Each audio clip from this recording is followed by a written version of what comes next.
Mondiali per i trapiantati aperti, pioggia d'oro per i veneti. Il presidente della regione: siete nella storia dello sport più vero. Riccardo Canola, trapiantato di cuore da Baone, Padova, oro nei 100 dorso con record del mondo, oro nei 50 stile, argento dei 200 misti. Daniele Dorizzi, trapiantato di rene di Lazzise, Verona, oro nei darts, freccette.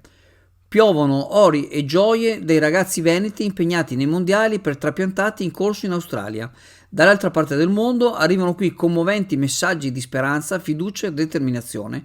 Grazie a tutti, vi seguiamo con stupore e gratitudine. Così il presidente della regione Veneto saluta gli altri successi veneti arrivati dall'Australia dopo quello di questa mattina conquistato dal trevigiano Mestriner nel basket.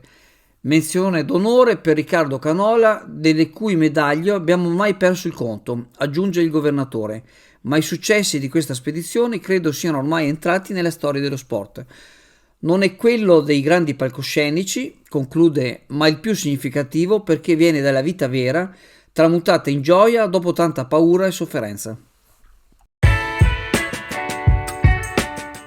Passa all'Indiga a trascorrere una pausa in relax e vista mare.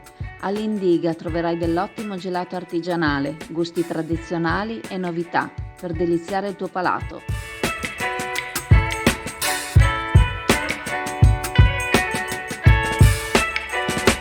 Indiga a Sottomarina ti aspetta.